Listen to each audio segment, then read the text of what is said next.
welcome to School of Management, Bennett University's first ever podcast series. I am your host AK and you're watching Business Unplugged, a podcast where we bring you fresh insights, groundbreaking innovation and impactful conversation. Stay tuned as we decode the world of business one episode at a time. It's an absolute pleasure to be sharing this podcast conversation with Ms. Pratiksha Bhatia, Senior Account Manager, Genesis BCW. Welcoming you on board, Pratiksha. Thank you so much, Jasleen, for having me. So, would you like to brief about yourself a bit?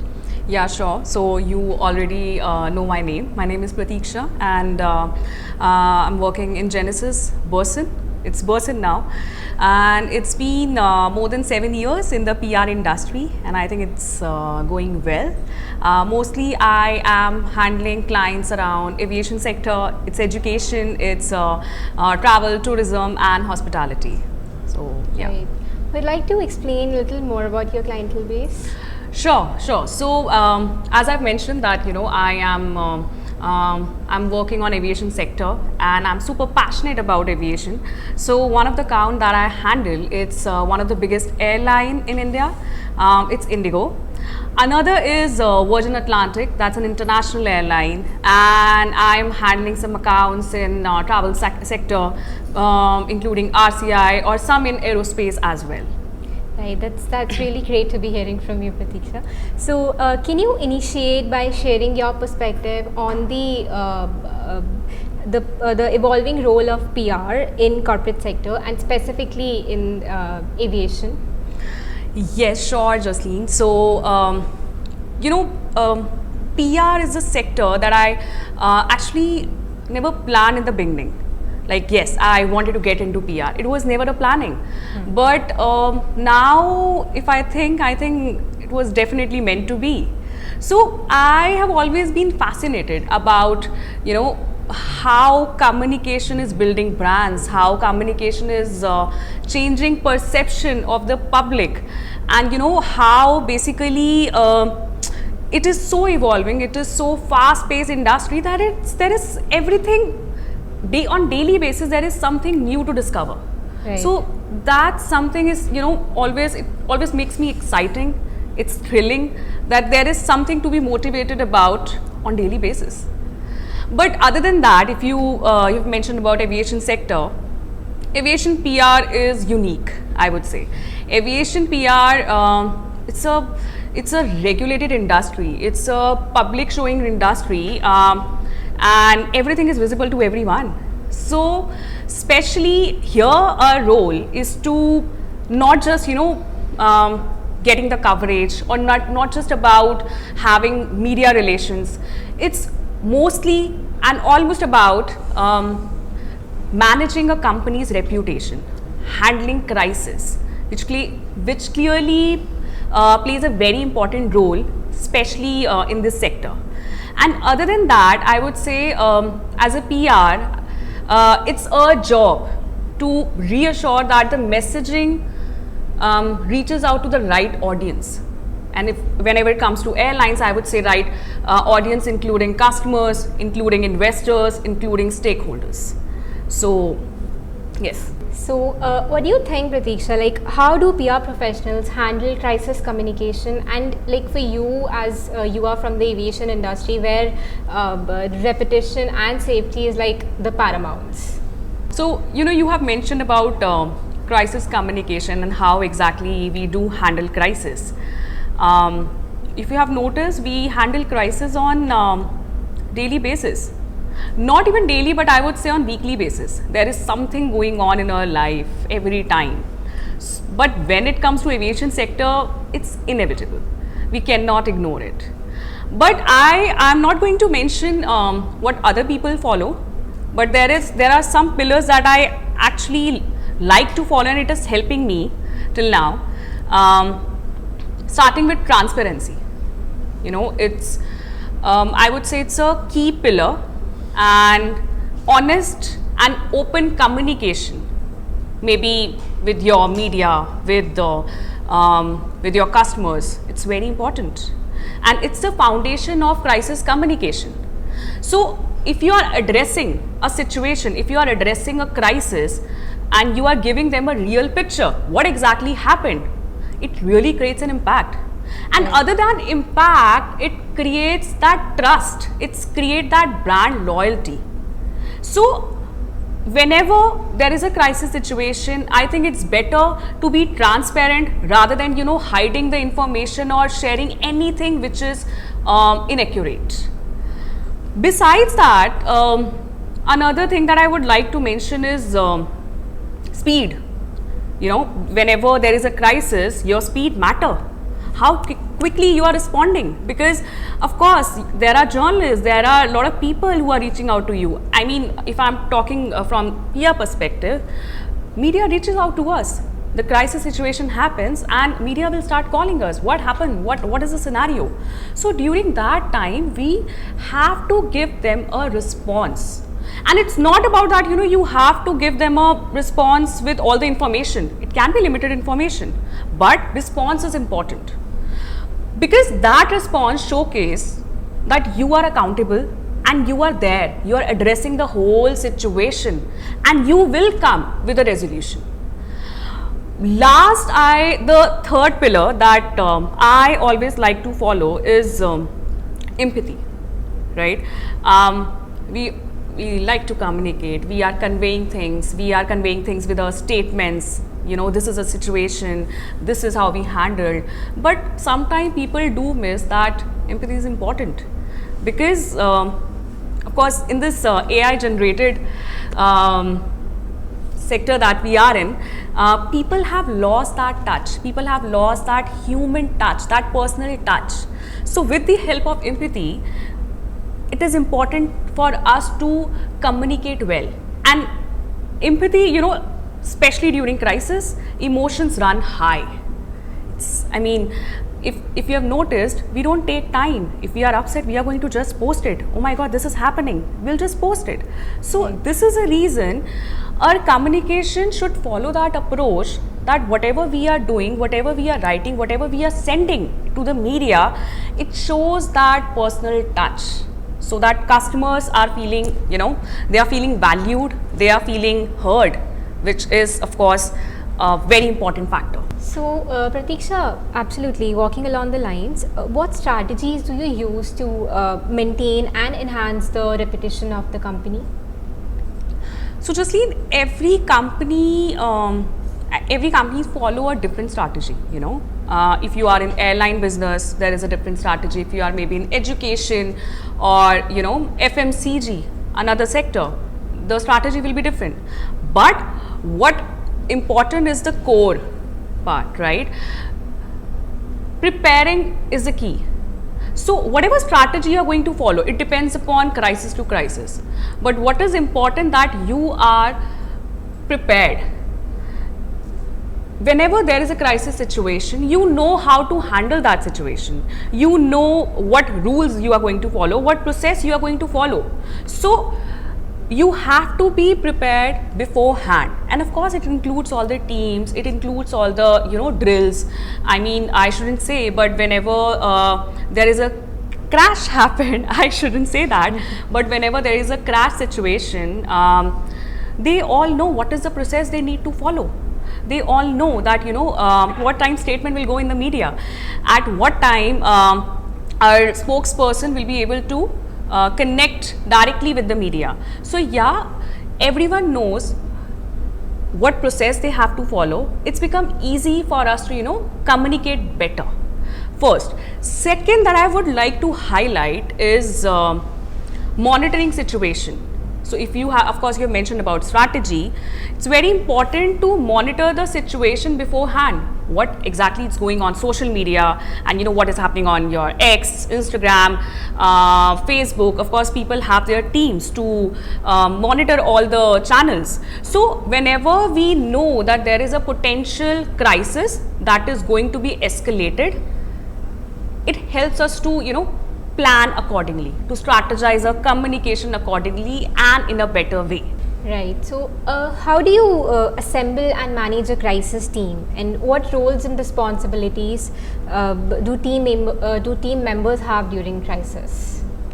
Jasleen, I would say that I'm a part of a very good crisis team, and Berson has its own, people who are professional in handling crisis.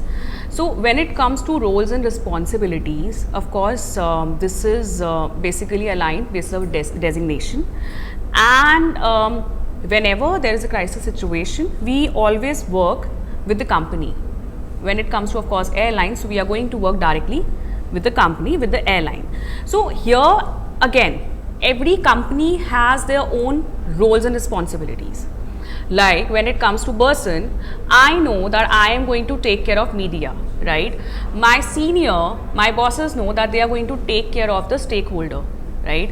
And my team know that they are going to be at, on the execution ground, or maybe whenever the situation took place. So everyone has their own roles and responsibilities.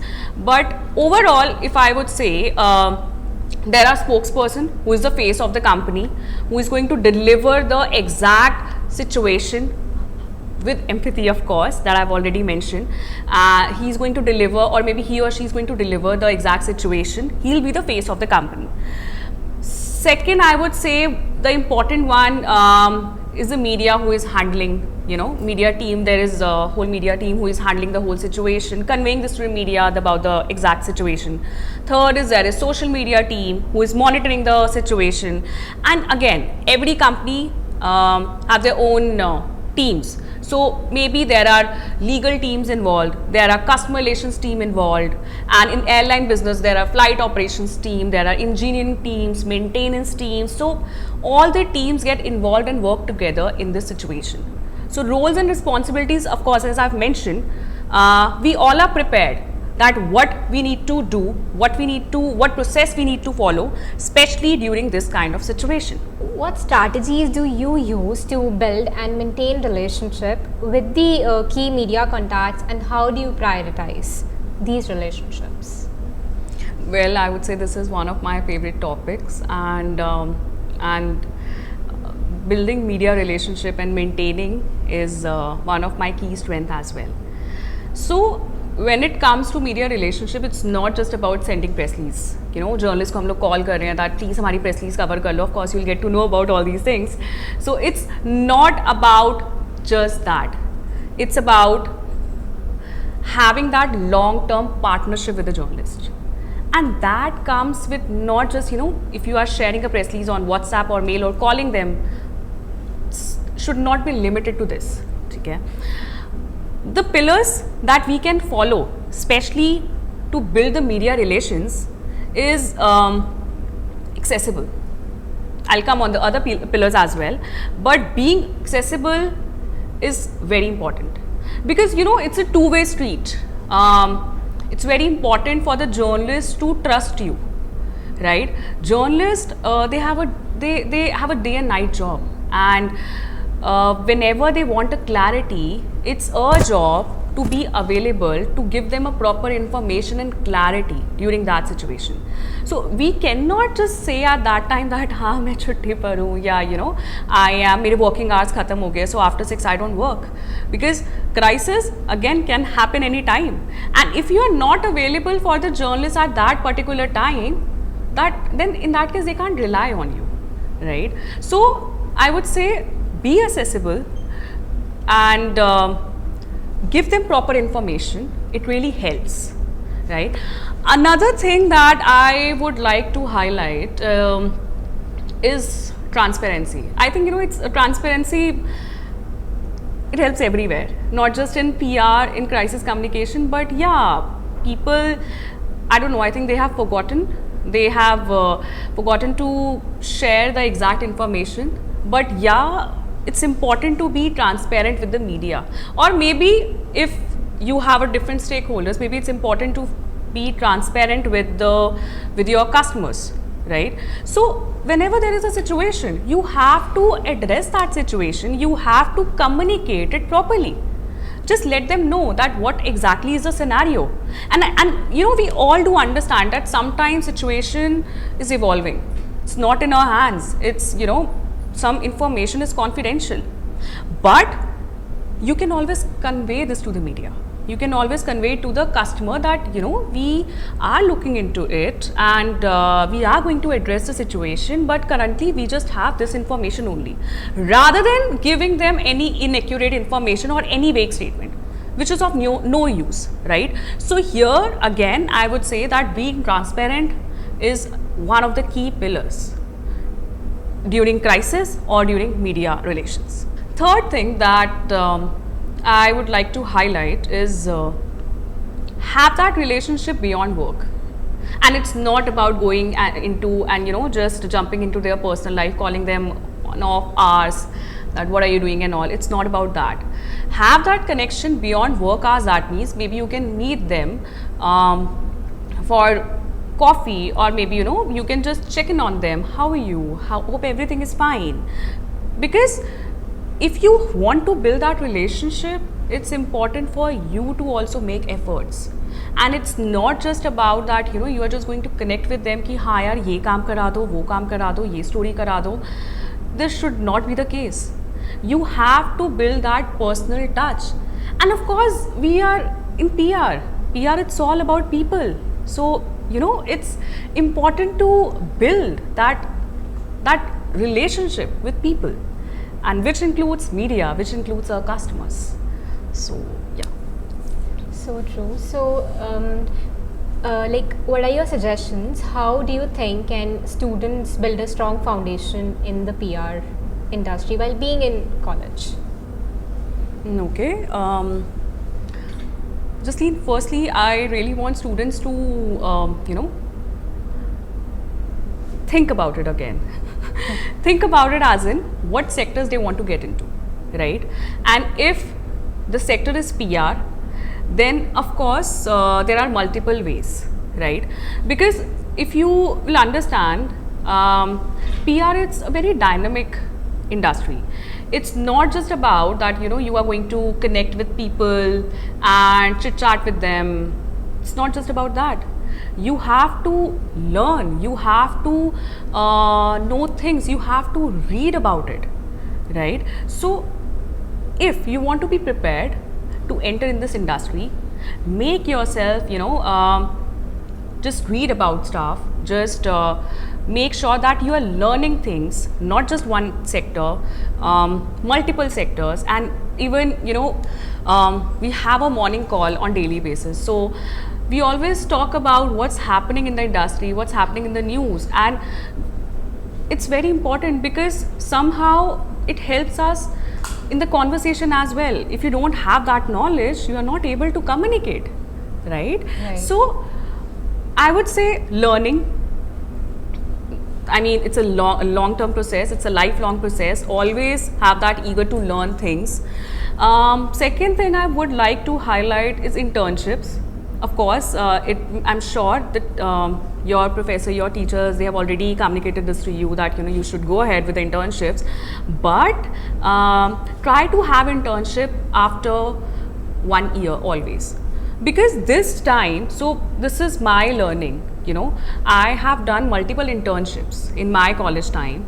I tried I tried reporting, I tried advertising, I tried marketing. Somehow it helps me to figure out where exactly I want to go, because after college everyone is going to ask, अच्छा कितने time पे experience है आपको, right? So to avoid that situation, start with internship, start with the knowledge, start with all the things that you can achieve, right? Another thing that I would like to highlight is attend all the events, go to workshop, attend workshop maybe, and participate in debates. It really helps to communicate, and most importantly, learn whatever is happening in the industry. You should know what's going on so that you can, you know, you are able to perform better. So yeah. But like, do you think that we should just be restricted to the learning part from books and all, or might be these workshops, etc.? Because as far as I have seen, the internships that really come to us or to the marketing students are mostly based on sales and marketing. So like, I personally want to know this thing, that to get into communications or corporate communications, moreover as a part, what should we be, doing? Like, except that sales wala part. What do you say? So it's a kind of a scam, that I would say, because I also got into one company which was into sales, and they said they are into marketing. Yeah, it happened with me. It's true, and it happened in the second year of internship. But I would suggest, Jasleen, research about it. You know, if you are going to our top 10 PR agencies, you'll get to know, ki, okay, yeah, this is maybe Burson or maybe any other company, it's in the list. Maybe I should apply there. And you know, books, of course, they have knowledge, but we have Google as well. And sometimes it helps, right? So research, make sure that your research is proper. You are applying through their LinkedIn, right? If you are applying in Genesis, Burson, you are communicating directly to the HR of Burson. So that's how you can avoid the scam, right? So yeah. So, I mean, is it just that we should look for the companies or agencies that are related to communications in PR, or companies in general? Companies in general in PR sector, that's the term that you can use. Yeah. And companies in communication sector, that you can also use. So I right? know that these companies in PR sector can only associate us with the other companies that require these kind of opportunities. Right, but always, you know, check their LinkedIn, always check their clients that they are working upon, right? If I'm talking about Burson, they have amazing clients to work upon. So always check what clients they have, what sectors they are into, and it's a global entity or not. So all these things somehow help. Right. And like, what skill sets should a student build while being in college to be a part of the PR industry? So as I've mentioned in the last question, okay, one thing I really would like to highlight that was mentioned by one of my senior, right? Skills can be developed, right? I know that she hires basis this understanding only, that skills can be developed. You should always have that learning attitude. Skills, of course, it will be developed, and especially when you want to get into communication industry, you should know, you should know what you are doing, what you are learning, and read as much as you can, because it does help. But yeah, just mainly focus on learning, right? It's all about learning. It's all about learning new things. Skills can be developed. So, would you like to share a few of your personal takeaways from your journey so far? I'll divide it into professional, personal here. Okay. So, let's start with personal first. I am not coming here as a Baba, Gyani and all, as I've mentioned before. But I would suggest all of you to live your life. Right, because obviously there is a long journey to achieve, but live your life in your college days. It helps. Later, of course, you're going to miss these days. But besides that, be curious. Be curious about things. You know, always have that eager to learn things. Always read about things, and give your 100% wherever you go. So for me, consistency is the key. Right? Don't just go maybe join any company and you'll be like giving 10% today and 20% or 30%. It doesn't help. If you're giving your 100, just give your 100%, because I believe hard work really helps. Smart work, of course, it does help, but hard work really helps. So be curious, learn, read as much as you can. Go for internships, meet people, and attend workshops and all. So all these things really help to build that network, to build that connection with the media, and maybe with the companies to get a good job. But okay, beyond that professional front, personally, I would just say one thing, that I think I have mentioned it in one of my interviews earlier. Whenever you fall, just get up and walk again. So I know it's a very simple or very basic line, but why I always follow this, that there will be many setbacks, there will be many challenges that you are going to face in your life, and maybe in your personal life, maybe in your professional life, and of course PR trains us for a personal life as well. It helps you being calm, composed and everything, but always try to get up and learn from your mistakes and then move forward. People are not going to remember how many times you stumble and just sit down maybe, but they are always going to remember that how many times you rise. True. So always remember this, and of course it helps me. I mean, it's helping me, and I'm sure it is going to help a lot of people as well. So yeah, that's about it. Thank you so much, Pratiksha, and I know that your insights today would definitely impact a larger audience. So thank you for tuning in. Till then, Leo brings you the next time.